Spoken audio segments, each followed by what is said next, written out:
আসসালামু আলাইকুম। Short method tricks YouTube চ্যানেলের পক্ষ থেকে আপনাদেরকে জানাচ্ছি শুভেচ্ছা। আজ আপনাদের সাথে আলোচনা করব গড়ের অঙ্ক নিয়ে। তো ইতিমধ্যে আমি আমার চ্যানেলে গড়ের পার্ট 1 আপলোড করে দিয়েছি। আজকের পার্ট 2 নিয়ে আলোচনা করব। তো চলুন আমরা আমাদের অঙ্কে চলে যাচ্ছি। প্রথম অঙ্কটিতে কি বলেছে দেখুন, 6টি ধারাবাহিক বিজোড় সংখ্যার গড়ের 6 গুণ সবচেয়ে বড় সংখ্যাটির 4 গুণ অপেক্ষা 12 বেশি। ধারাবাহিক সংখ্যাগুলোর গড় কত? তো এটি সিজিডিএফ 19-এ এসেছে। তো খেয়াল করুন প্রশ্নটা কিভাবে সলভ করবেন। প্রথমেই আপনাকে বলেছে 6টি ধারাবাহিক বিজোড় সংখ্যা, তাই না? তাহলে আমরা এক কাজ করি, আমরা আগে 6টি ধারাবাহিক বিজোড় সংখ্যা ধরে নেই। কি হতে পারে? ধরুন এক্স এর মান যদি আমরা 1 ধরি, তাহলে এর পরবর্তী বিজোড় সংখ্যাটি কত হবে? তার মানে হচ্ছে এক্স প্লাস 2। ওকে, কারণ এক্স এর মান যদি 1 হয় তাহলে আপনারা এখানে 1 বসিয়ে দেন বা 1 বসান, তাহলে কত পাচ্ছি? 1 আর 2 যোগ করলে হচ্ছে 3। ঠিক একই রকমভাবে তাহলে পরবর্তী সংখ্যাগুলো কত হবে? X plus 4, x plus 6, x plus 8, x plus 10। তাহলে দেখুন আমরা কয়টি সংখ্যা পেলাম? 6টি ধারাবাহিক বিজোড় সংখ্যা পেলাম। 1 2 3 4 5 6। এরপরে বলেছে কি দেখুন, বলছে 6টি ধারাবাহিক বিজোড় সংখ্যার গড়ের। তার মানে আমাদের প্রথমে যে কাজটা করতে হবে সেটা হচ্ছে আমরা এটার গড় বের করব। ওকে, তাহলে আমরা এখন গড় বের করব। তো যেহেতু 6টি সংখ্যা আছে আমরা লিখে নিই x plus 2 plus x plus 4 plus x plus 6 plus x plus 8 plus x plus 10। আমরা 6টি সংখ্যা কি প্লাস করে লিখে নিয়েছি, ঠিক আছে? অর্থাৎ যোগ করতেছি, আমরা যোগ দিয়ে লিখে নিয়েছি। যেহেতু টোটাল 6টি সংখ্যা তাই আমরা 6 দিয়ে ভাগ করে দিব। ওকে, আচ্ছা তাহলে কি করলাম আমরা? এতটুকু 6টি ধারাবাহিক বিজোড় সংখ্যার গড় লিখে ফেললাম। এবার বলেছে কি 6টি বিজোড় সংখ্যার ধারাবাহিক বিজোড় সংখ্যার গড়ের 6 গুণ। তার মানে এই গড়টার 6 গুণ, এই যে গুণ চিহ্ন দিয়ে 6 লিখে দিয়েছি। ওকে, আচ্ছা বলছে গড়ের 6 গুণ সবচেয়ে বড় সংখ্যাটির 4 গুণ অপেক্ষা 12 বেশি। তার মানে গড়ের 6 গুণ সবচেয়ে বড় সংখ্যা কোনটা? দেখেন এখানে আমরা যে 6টা সংখ্যা পেয়েছি এর মধ্যে সবচেয়ে বড় হচ্ছে এক্স প্লাস 10, তাই না? তাহলে সবচেয়ে বড় সংখ্যার কয় গুণ? সবচেয়ে বড় সংখ্যাটির 4 গুণ। তাহলে আমরা সবচেয়ে বড় সংখ্যাটি আগে লিখি, তার মানে হচ্ছে এক্স প্লাস 10। এটা হচ্ছে সবচেয়ে বড় সংখ্যা। এই সংখ্যাটির বড় সংখ্যাটির 4 গুণ, তাই আমরা 4 গুণ দিয়েছি। অপেক্ষা 12 বেশি, তার মানে 12 যেহেতু বেশি তাই আমরা প্লাস দিয়ে 12 লিখেছি। অর্থাৎ আমরা কিন্তু আমাদের যে সমীকরণটা সেটা কিন্তু আমরা সাজিয়ে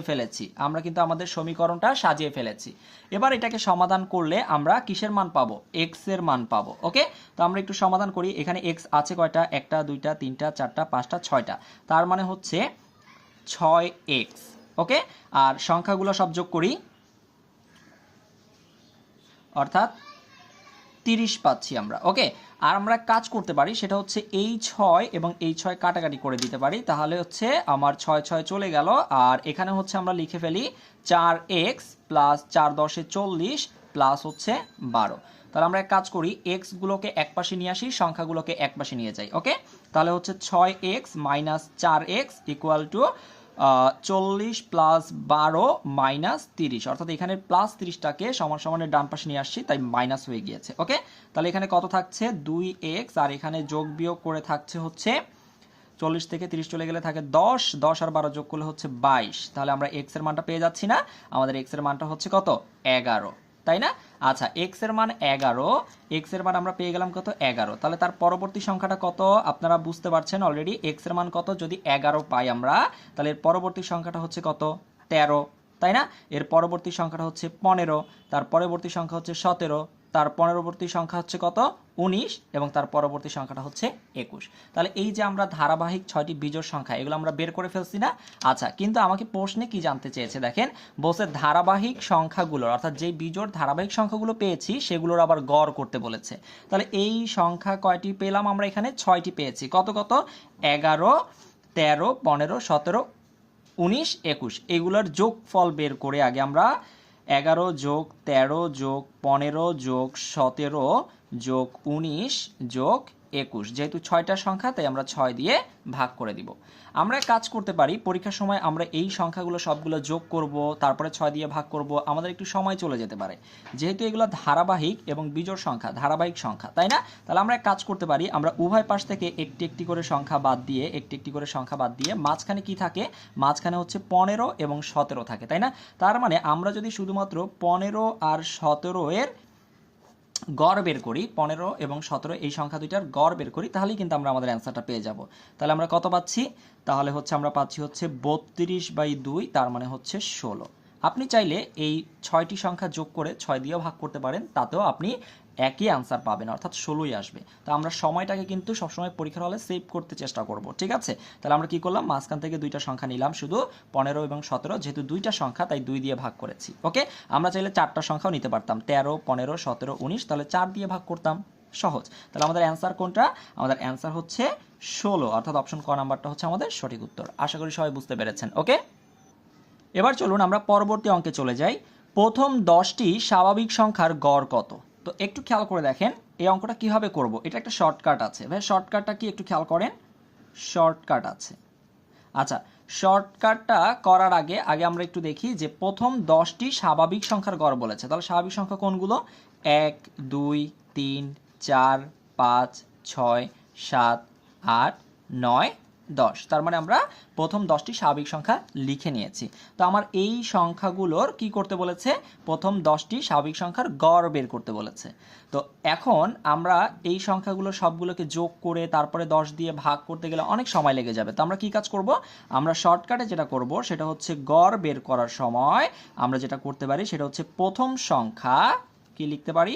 প্রথম সংখ্যা যোগ হচ্ছে শেষ সংখ্যা, শেষ সংখ্যা, প্রথম সংখ্যা যোগ শেষ সংখ্যা ডিভাইডেড বাই হচ্ছে 2। ওকে, তাহলে আসেন প্রথম সংখ্যা কত? প্রথম সংখ্যা হচ্ছে আমার 1। শেষ সংখ্যা কত? শেষ সংখ্যা হচ্ছে আমার 10।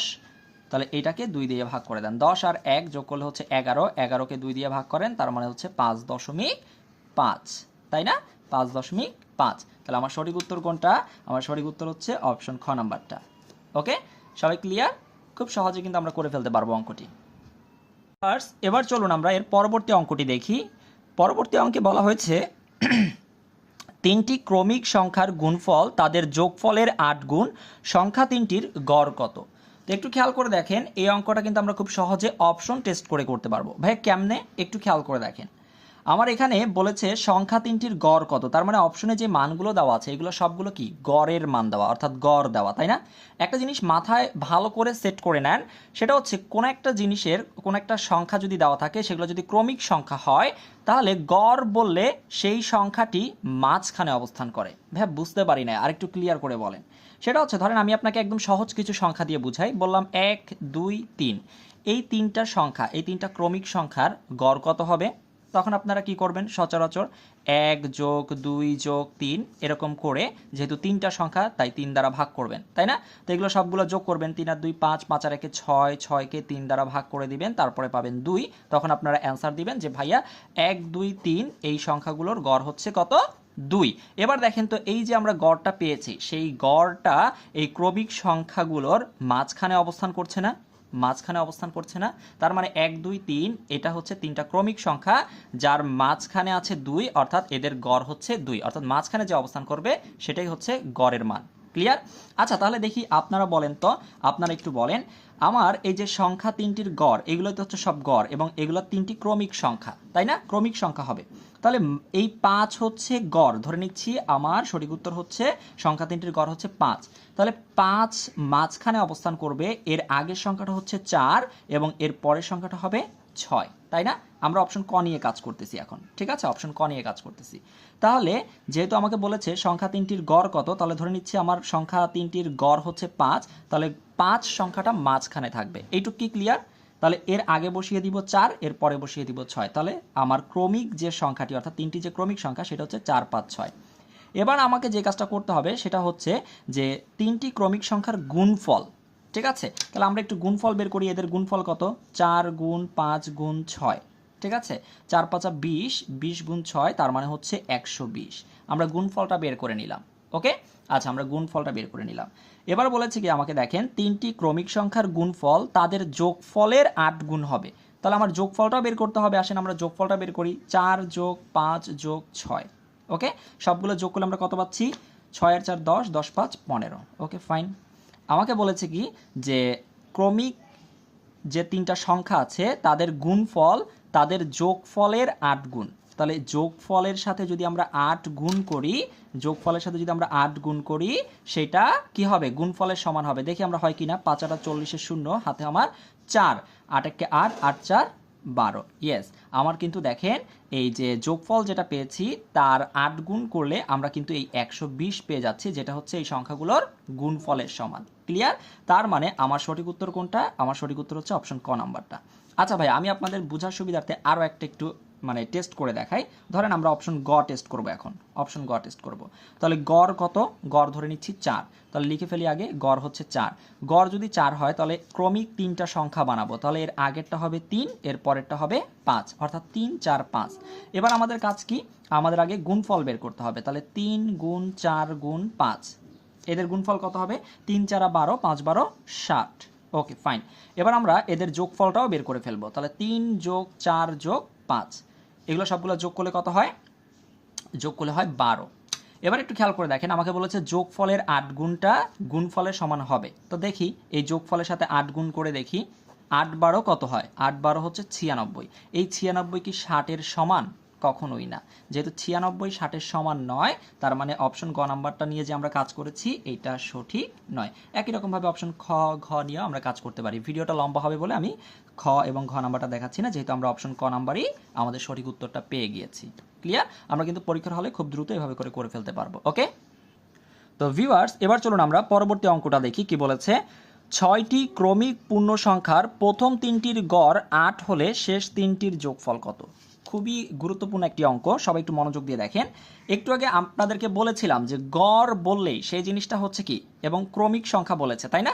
6টি ক্রমিক পূর্ণ সংখ্যা যার প্রথম 3টির গড় হচ্ছে 8। আচ্ছা একটু ঠান্ডা মাথায় ভাবেন তো আমি কি বলতেছি। প্রথম 3টির আমি একদম লিখে দিচ্ছি যাতে আপনাদের বুঝতে সুবিধা হয়। প্রথম 3টির গড়, প্রথম 3টির গড় কত? 8। আচ্ছা ভাইয়া, প্রথম 3টির গড় 8, এই কথাটার মানে কি? 8 মাঝখানে অবস্থান করবে না? কয়টা সংখ্যা? 3টা সংখ্যা। তাহলে একটু খেয়াল করে দেখেন, গড় যেহেতু 8 মাঝখানে অবস্থান করবে, 8-এর আগের সংখ্যাটা হবে 7, 8-এর পরের সংখ্যাটা হবে 9। তাহলে 7 8 9, এটা হচ্ছে প্রথম সেই 3টা সংখ্যা। ক্লিয়ার? প্রথম 3টা সংখ্যা, এবং এই প্রথম 3টা সংখ্যার গড় কত? গড় 8, কারণ মাঝখানে অবস্থান করে যেটা সেটাই হচ্ছে গড়। Okay fine. কিন্তু আমাকে বের করতে বলেছে কি? আমাকে বের করতে বলেছে শেষ 3টির যোগফল কত। তার মানে আমাকে কিন্তু 6টা ক্রমিক সংখ্যার আমরা প্রথম 3টা পেয়েছি, তাহলে পরবর্তী 3টা আমরা বের করতে পারবো না। ভাই কীভাবে বের করব? যেহেতু বলেছে 6টি ক্রমিক পূর্ণ সংখ্যা, ক্রমিক মানে পর পর আসবে, তাহলে আমরা প্রথম 3টা পেয়ে গেলাম। প্রথম 3টা, এটা হচ্ছে প্রথম 3টা। তাহলে পরবর্তী 3টা কত হবে বলেন তো? 9-এর পরবর্তী সংখ্যাটা হচ্ছে 10, 10-এর পরবর্তী সংখ্যা 11, 11-এর পরবর্তী সংখ্যা হচ্ছে 12। তাহলে আমরা পরবর্তী 3টা সংখ্যাও পেয়ে গেলাম। তো আমাকে বের করতে বলছে শেষ 3টির যোগফল কত। তার মানে এই 10 11 12 এদের যোগফল কত।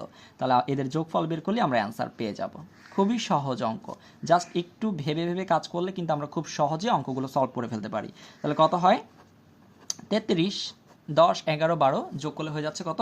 33। তার মানে আমার সঠিক উত্তর হচ্ছে অপশন গ 33। শেষ 3টির যোগফল হচ্ছে 33। ক্লিয়ার? আজকের ভিডিওটা এতটুকুই শেষ করছি। এই যে 4টা অঙ্ক আমরা করলাম, আপনারা সবাই বুঝতে পেরেছেন কিনা দয়া করে একটু কমেন্ট করে যাবেন। 4টা অঙ্কই আপনারা বুঝতে পেরেছেন কিনা। আমি খুব শীঘ্রই গড়ের আরও বেশ কিছু অঙ্ক নিয়ে আপনাদের সাথে আলোচনা করব, এবং সেগুলো পার্ট 3 4 আকারে আপলোড করব ইনশাল্লাহ। তো সবাই ভালো থাকবেন। আজ এতটুকুই। আল্লাহ হাফেজ। আসসালামু আলাইকুম।